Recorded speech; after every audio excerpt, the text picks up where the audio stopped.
สวัสดีกับพระเจ้าเปรมออร์แกนิกสำหรับมื้อนี้เราจะบริเวณละครสันเด้อเราจะมาเว้าเรื่องกระแสที่กำลังเป็นที่เว้ากันอยู่ในโลกโซเชียลใน Facebook ในขณะนี้จนมี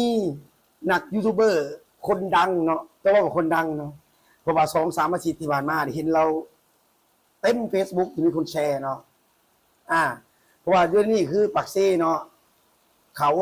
บ่ได้หับเงินบาทเนาะแต่คันเขาหับเขาจะไล่เรท25,000บางบ่อน45,000เนาะคันเงินดอลลาร์นี่เขาหับ$100ต่อ800,000กีบแต่มียูทูบเบอร์คนหนึ่งเนาะเอาไปตีความเอาไปขยายลงอยู่ในช่อง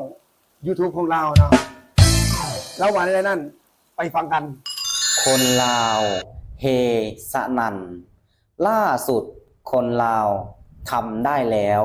คนลาวแบนเงินบาทไทยได้สำเร็จจะไม่ขอใช้เงินบาทไทยอีกต่อไปสมเสยสวัสดีครับสบายดีสวัสดีสบายดีพ่อแม่พี่น้องปองปายเบิร์ดสุขุสุขคนครับผมมื้อนี้พบกับบ่าวน้อยปากเซ่นะครับผมเช่นเก่าเช่นเคยนะครับเมื่อวันที่10 กรกฎาคมนะครับผม2567นะครับผมสบายดีนะครับผม FC ทั้งฝั่งไทยแล้วก็ FC ฝั่งลาวหรือว่าจะเป็น FC ทั้งต่างประเทศนำนะครับผมข่าวล่าสุดนะครับก็คือพี่น้องแฝงจำปาสักนะครับผมได้แบนเงินบาทไทยสำเร็จแล้วนะครับผมพี่น้องลาวต่างพากันเฮนะครับพี่น้องลาวทั่วประเทศต่างพากันดีใจว่าคนลาวเฮานะครับผมแบนเงินบาทได้สำเร็จนะครับผมจะบ่ใส่เงินบาทอีกต่อไปนะครับพี่น้องลาวพากันเอาแขวงจำปาสักหรือว่าเอาเมืองปากเซ่เป็นตัวอย่างเป็นแบบอย่างนะครับผมย้ำนะครับว่าตอนนี้นะครับหรือว่าเวลานี้แมนแขวงจำปาสักเท่านั้นนะครับผมที่แบนเงินบาทได้สำเร็จเนาะโอเคเนาะคิดว่าหลายๆคนก็คือสิฟังแล้วแต่โดยความจริงของข่อยลาวบ่ได้แบนเงินไทยลาวบ่ได้แบนสินค้าไทยและก็ลาวบ่ได้ไปโทษว่าเป็นย้อนเงินบาทไทยหรือว่าย้อนสินค้าไทยเอาฟังดีเด้คนลาวยังใช้คือเก่าเนาะเส้นเงินบาทคันเจ้าจะใช้เจ้าก็ไปธนาคารแล้วก็ไปแลกแล้วก็ไปจ่ายเป็นเงินกีบความหมายคือเขาบ่ได้แบนเนาะคำว่าแบนนี่เขาบ่ได้ใช้ภายในประเทศเลยเนาะให้เข้าใจได้ข่อยเคยไปประเทศไทยเนาะครั้งแรกในชีวิตแต่โดยความจริงเขาฮู้อยู่แล้วว่าคนไทยเขาบ่ได้ใช้เงินกีบอยู่แล้วคนไทยเขาก็ใช้แต่เงินไทยเนาะแต่ว่าเฮาคนลาวนี่สิเอาเงินลาวไปใช้อยู่เงินไทยอยู่เมืองไทยนี่ใช้บ่ได้อยู่แล้วเนาะขนาดข่อยถือใบ$50เนาะ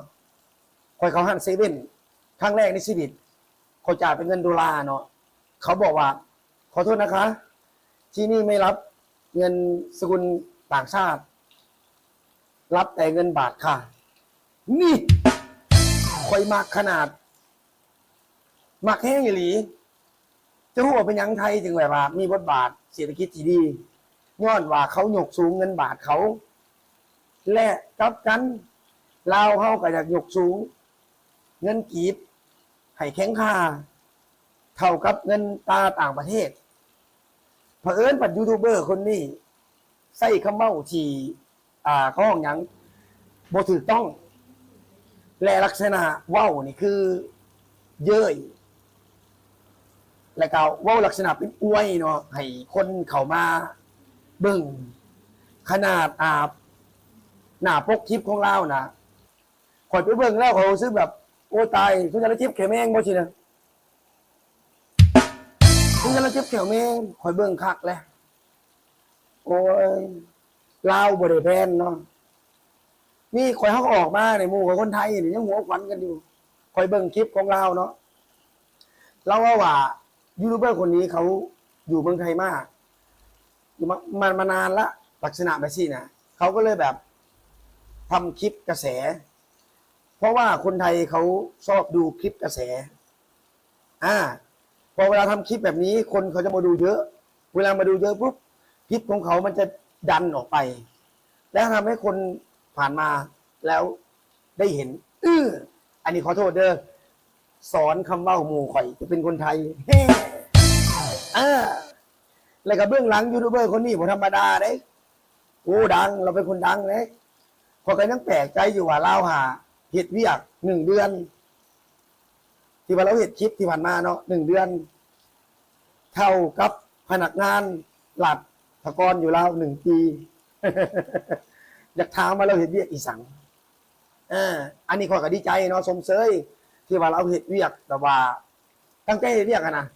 มันก็มีความภูมิใจอยู่แล้วที่อยากจะนำเสนอเนาะแต่บางครั้งการที่จะนำเสนอนั้นเจ้าเว้าอีหยังออกไปแน่เจ้าใส่คำที่ว่าคนมาดูถูกเจ้าเว้าใส่เจ้าว่าจังสั้นจังซี่และเจ้าไปเห็ด YouTube ไปตีความหมายคำเว้าที่คนมาคอมเมนต์แล้วก็ไปตีความหมายคนที่ออกมาเห็ดคลิปเว้าแต่เจ้าก็มาสมเทียบว่าอยู่ลาวเป็นจังซี่และก็เจ้าก็ไปตีความหมายอยู่ในช่องของเจ้าแต่เจ้าไปโพสต์อยู่ในประเทศที่เจ้าเห็นเรื่องเจ้าเห็นเพื่ออย่างแต่คันว่าเจ้าเห็นคลิปเป็น2 มุมเนาะก็คือข่อยลมกับหมู่ข่อยเป็นคนไทยเนาะแต่ว่าเจ้าเว้าแต่มุมเดียวเลยเจ้าเว้ามุมที่แบบว่าสมเทียบที่แบบว่าเห็นในคนแบบสั่งกันมาคอมเมนต์เว้าใส่กันสินะเจ้าได้เงินแบบสั้นเนี่ยเจ้าภูมิใจอยู่ดอกแต่ความใจเลิกๆนั่นเจ้าก็มีความรู้สึกแบบวันๆนี่ดอกเนาะว่าจะมีคนมาคอมเมนต์หลายอย่างข่อยก็ไปคอมเมนต์อยู่ในช่องเราคือกันเนาะคลิปต่อไปก็กระเสียดมาเห็ดคลิปที่เราไปเว้าใส่เพลงงานลาวที่เห็ดเวียกอยู่ไทยเนาะเขากำลังนำเสนอว่าเห็ดเวียกอยู่ไทยน่ะมันบางเวียกกะเงินบ่หลาย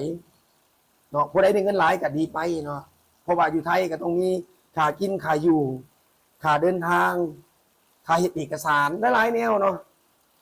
ะสำหรับมื้อนี้ถือว่าเป็นคลิปที่โอ้ยไวรัลอยู่ในประเทศลาวก็ว่าได้หลายๆห้านออกมาเฮ็ดว่าบ่ได้แบนเงินไทยเนาะฟังให้ดีเขาบ่ได้แบนเนาะเขาจะหับเป็นเงินกีบเท่านั้นอันนี้คือข่อยเคยไปไทยเนาะคือเว้าหั่นแหละเขาหับเป็นเงินไทยเท่านั้นอยู่เมืองไทยใส่เงินไทยอยู่เมืองลาวใส่เงินลาวคันจะใส่เงินไทยให้เขาไล่เหรียญให้เจ้าเซาหาเจ้าหับได้เจ้าก็ใส่ก็เจ้าหับบ่ได้เจ้าก็ไปแลกธนาคารหรือไปแลกอยู่ในจุดที่เขาให้แลกโอเคเนาะสำหรับคลิปนี้ขอบใจหลายๆ